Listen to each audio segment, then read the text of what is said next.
All right, today we're jumping headfirst into a story that is, well, it's really something else. It's right at the intersection of a broken heart, Islamic prophecy, and a brand new system of mathematics. This is a deeply personal story that one man believes isn't just his own private crisis, but a literal, undeniable sign of the end times. So let's get into it and try to figure out how a personal heartbreak could possibly be the key to unlocking a cosmic code. And there it is. That's the claim that kicks this whole thing off. It's an absolutely shocking statement that takes what seems like a marital dispute and just launches it into the stratosphere of cosmic, apocalyptic meaning. So that's the big question, right? How on earth do you get from a broken marriage to a sign of the apocalypse? To understand it, you've really got to follow this incredible trail of logic. It weaves together Islamic law, this unwavering, absolute faith, and an esoteric mathematical code that he believes proves the whole thing. Okay, so before we can even get to the cosmic conclusion, we have to start with the personal drama. The entire foundation of this prophecy is a real-world crisis with real people who get cast into these huge archetypal roles. This is the key to his whole worldview.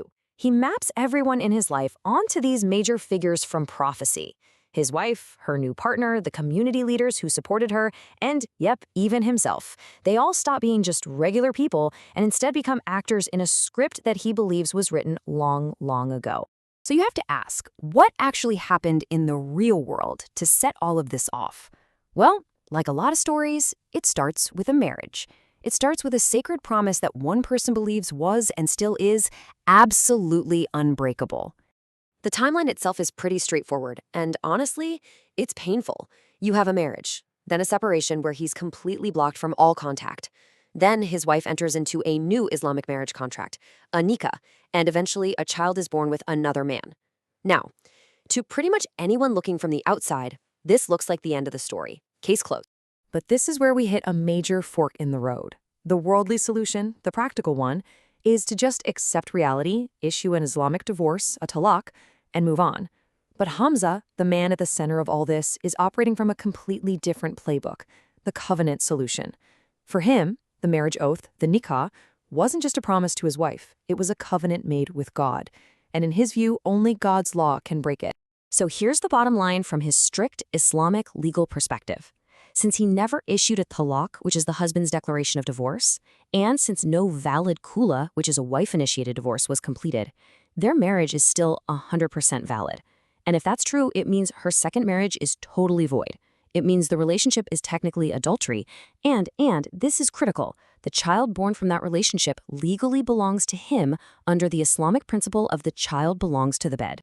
Now, you're probably thinking, how can anyone possibly hold on to that belief when the facts on the ground look so different? Well, to hold a position like that requires an absolutely extraordinary level of conviction. And that conviction, it isn't based on denial. It's based on a really deep theological principle. And that principle is tawakkul. It's this core Islamic concept of complete, total, absolute trust in God's plan, no matter how impossible or bleak things might seem. It's the faith that God can step in and fix a situation that from any human point of view looks totally and completely hopeless. And he's not just pulling this out of thin air. He's actually modeling his entire response on the prophets of old. He sees himself standing in the fire with Prophet Ibrahim, trusting God to make it cool and safe. He sees himself like Prophet Ayub, stripped of everything he has, yet still refusing to break his covenant with God. His faith becomes this shield against what everyone else sees as reality. Okay, and this is the moment. This is where a deeply personal trial, fortified by this incredible faith, just takes a quantum leap. It stops being about one man's life and becomes a living, breathing manifestation of end times prophecy. Think of this slide as the Rosetta Stone for his entire worldview. His wife becomes the whore of Babylon, the ultimate symbol of a broken covenant. Her new partner, the false Christ. The community leaders who supported the new marriage, they become the system of the beast.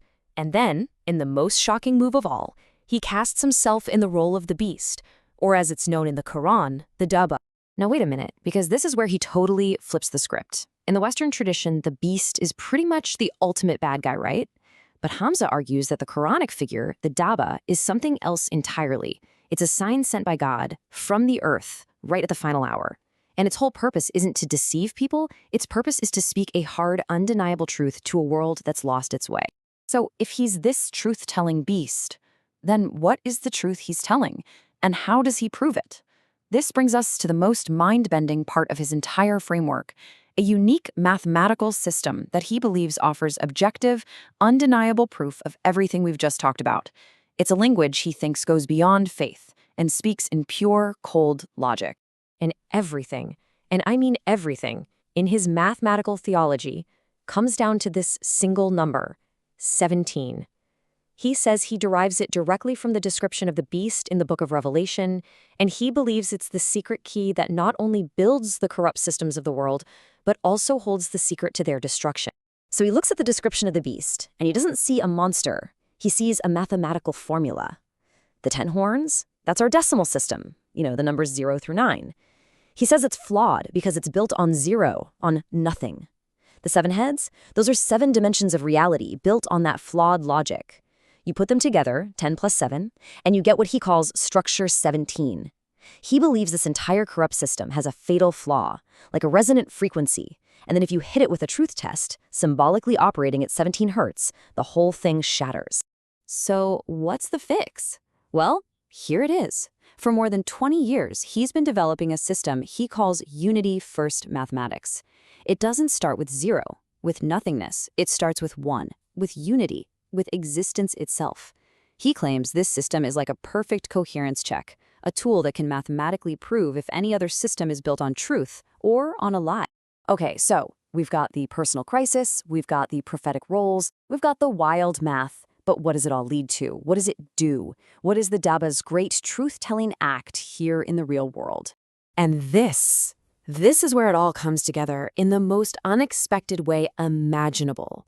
His whole prophetic mission, his math, his role as the beast, it all culminates in him submitting a technology he developed for cardiac regeneration to the FDA. He believes this technology, which is designed to literally heal broken hearts, works on the principles of his unity-first math. And submitting it is his act of speaking truth, of devouring falsehood with provable, life-giving science. And when you step back and look at the man himself, the story just gets even wilder. He's a walking collection of contradictions, a juggalo, a true cultural outsider, a former Christian pastor, a revert to Islam, a self-taught mathematical prophet, a hermit living out in a ghost town, and somehow, against all odds, a guy preparing a formal submission to the FDA.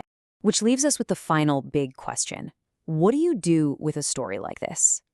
Is it a story of profound faith, a complex delusion, or something else entirely?